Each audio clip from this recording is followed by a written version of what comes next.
Hello students, स्वागत है आप सभी का एपीजे ऑनलाइन क्लास पर। क्लास 11th वार्षिक परीक्षा 2022 विषय जीव विज्ञान बायोलॉजी का ये रियल क्वेश्चन पेपर के सभी सेटों के क्वेश्चन लेके आ गया हूँ। यहाँ पे मैं आपको 4 नंबर और 5 नंबर के क्वेश्चनों का पूरा आंसर देने वाला हूँ। इसके पहले के वीडियो नहीं देखे हैं तो आप उन वीडियो को देखिए। वहाँ पे मैंने सभी 2 नंबर, 3 नंबर, 4 नंबर और 5 नंबर के क्वेश्चन दिया है और 2 नंबर के आंसर भी आपको प्रोवाइड करा दिया हूँ। ठीक है, उस वीडियो को नहीं देखें तो इस वीडियो के डिस्क्रिप्शन में आपको लिंक मिल जाएगा। सबसे पहले आप उन वीडियो को देखिए तो आपको समझ में आएगा। यदि आप इन वीडियो को देख लेते हैं तो आपके 4 नंबर और 5 नंबर का कोई भी क्वेश्चन नहीं छूट पाएगा। ठीक है, तो ये वीडियो पूरा देखिए। चलिए आइए शुरू करते हैं और इसका पूरा आंसर भी मैं इसी वीडियो में देने वाला हूं। चलिए, यहाँ पे आप देख सकते हैं पहला क्वेश्चन हमारे पास है, अंतः श्वसन व निःश्वसन में कोई 4 अंतर लिखिए। ये क्वेश्चन जो है आपके कई सेट में पूछा गया है। ठीक है, चलिए अगला क्वेश्चन है, मानव की फेफड़ा की संरचना का सचित्र वर्णन कीजिए। अगला क्वेश्चन है, रक्त व लसिका में 4 अंतर लिखिए। अगला क्वेश्चन आपके सामने है, नेफ्रॉन की संरचना का नामांकित चित्र बनाइए। अगला क्वेश्चन है, प्रतिवर्ती क्रिया को उदाहरण सहित समझाइए। अगला क्वेश्चन आपके पास है, मानव कर्ण की संरचना का नामांकित चित्र बनाइए। अगला क्वेश्चन, पीयूष ग्रंथि को मास्टर ग्रंथि के नाम से क्यों जाना जाता है। अगला क्वेश्चन आपके सामने है, यहाँ पे मानव शरीर में श्वसन गैसों O2 व CO2 का परिवहन किस प्रकार होता है। चलिए आइए बढ़ते हैं आगे और यहाँ से अब शुरू होता है आंसर। और ये रहा आपके पहले क्वेश्चन का आंसर, अंतः श्वसन व निःश्वसन में कोई 4 अंतर। यहाँ पे आप इसका पूरा अंतर मैं आपको दिखा देता हूँ, आप फटाफट से वीडियो को रोक के लिख सकते हैं। चलिए, ये रहा इसका आंसर और आप इन अंतरों में से आपको जो छोटा लगे या आपको जो याद हो सके आप उसको याद कर लीजिए। आपको केवल 4 अंतर याद करना है। ठीक है, चलिए ये मैं आपको पूरे अंतर दिखा दिए, इसमें से आपको 4 ही याद करना है। ये रहा मानव फेफड़ा। ठीक है, मानव फेफड़ा की रचना का सचित्र वर्णन। यहाँ पे आप देख सकते हैं, इसका इसी तरह से नामकरण भी करना है पूरा।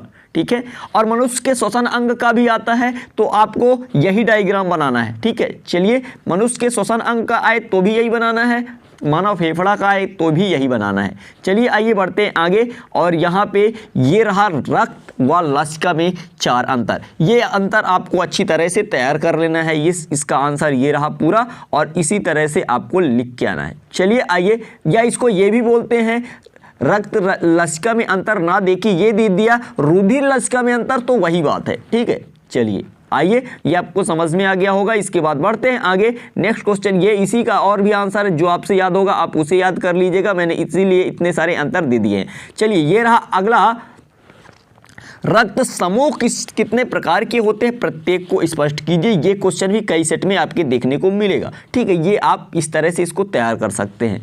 चलिए आइए, नेफ्रॉन की संरचना का नामांकित चित्र, ये आप नोट कर सकते हैं, नेफ्रॉन की संरचना का नामांकित चित्र। ठीक है, ये डायग्राम आप आराम से देख सकते हैं, आपका ये रहा और इसका नामकरण भी आपको सब याद कर लेना है। ठीक है, हाँ, मनुष्य के ब्रेक्स या इसका भी डायग्राम एक ही होता है। यहाँ पे मैंने दोनों का दे दिया, जैसे ये वृक्क की संरचना का नामांकित चित्र भी सेम टू सेम एक ही जैसे है जैसे नेफ्रॉन का है। ठीक है, ये देख सकते हैं आप, एक ही जैसे डायग्राम है, नामकरण भी सेम है और आपको कन्फ्यूजन होने की जरूरत नहीं है, कोई भी आपके एग्जाम में देखने को मिल सकता है। चलिए आइए, ये रहा अगला क्वेश्चन आपके सामने, हृदय पेशी व रेखी पेशी का चित्र बनाइए।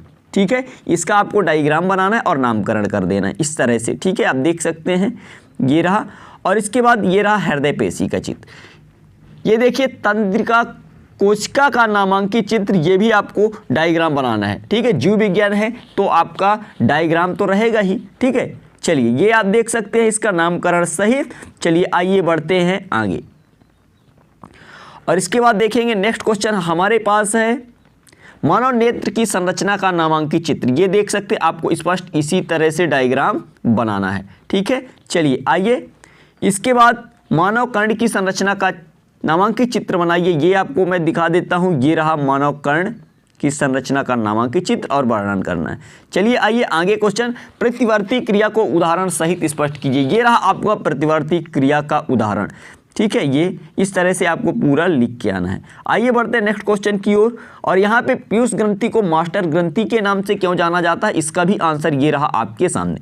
चलिए, इस तरह से ये आप यहाँ से अब शुरू होता है आपका 5 नंबरों का क्वेश्चन। इतने क्वेश्चन आप तैयार कर लेते हैं तो 100% यही क्वेश्चन आपके एग्जाम में देखने को मिलेंगे। मैंने पूरा रियल क्वेश्चन पेपरों से इन क्वेश्चनों को लिखा, जो कि 6 सेट हैं, ए से एफ तक, उन्हीं सेटों में से मैंने पूरा लिखा हुआ है। ठीक है, चलिए आइए देख लीजिए। कई सेट में पूछा गया, तो इसे अच्छे से तरह से आपको तैयार करना। ये क्वेश्चन भी कई सेटों में देखने को मिलेगा।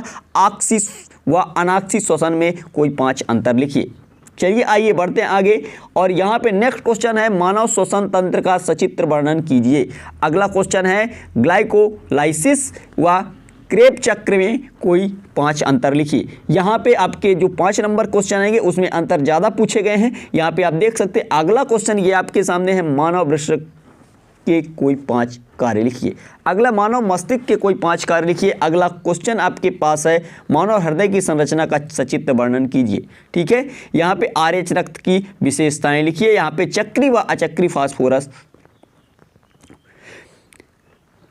में कोई 5 अंतर लिखिए। यहाँ पे आगे देख सकते हैं, ये रहा पहला क्वेश्चन आपका, और इसका आंसर आप देख सकते हैं C3 व C4 पौधों में कोई 5 अंतर, और इसका अंतर आपको नोट कर लेना। ये रहा, और जो अंतर आपसे बनता है आपको केवल इसमें से 5 ही तैयार करना है। ठीक है, यहाँ पे जितने भी हैं इनमें से आप कोई 5 तैयार कर लीजिए, छोटे छोटे तैयार करिए, जैसा भी जो आपसे याद हो सके। ठीक है, यहाँ पे आप देख सकते हैं अगला क्वेश्चन है, प्रकाश संश्लेषण की प्रकाशी व अप्रकाशी अभिक्रिया में कोई 5 अंतर, ये भी आपको याद कर लेना है। चक्री व अचक्री फास्फोरिलेशन में कोई 5 अंतर लिखिए, ये भी आपको तैयार करना है। इसके बाद आगे बढ़ते हैं, ये रहा, यहाँ पे आप देख सकते हैं, ये रहा अगला, यहाँ पे आपको याद करना ये वाला क्वेश्चन।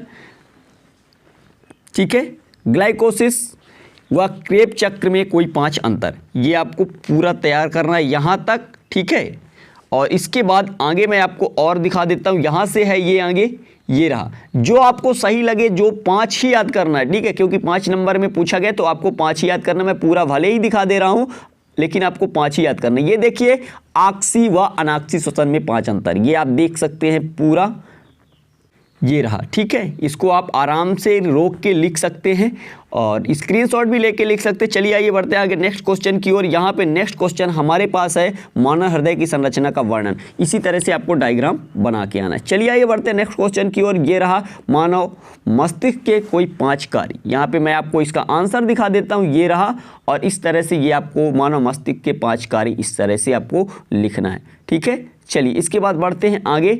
और यहाँ पे मानव मस्तिष्क की संरचना का सचित्र वर्णन भी करना है। ये रहा, इसका पूरा डायग्राम आपको देख लेना है इस तरह से। ठीक है, चलिए इसके बाद बढ़ते हैं आगे नेक्स्ट क्वेश्चन की ओर। और यहाँ पे इस तरह से ये कंप्लीट होता है। आशा करता हूँ ये वीडियो आपको पसंद आया होगा। वीडियो कैसा लगा और इसको आप तैयार कर लेते हैं तो आपका एक भी क्वेश्चन 4 और 5 अंकों वाला नहीं छूटेगा। ये मेरा 101% वाला वादा है। चलते हैं नेक्स्ट वीडियो मिलेंगे, तब तक के लिए जय हिंद, जय Bharat, thank you, best of luck.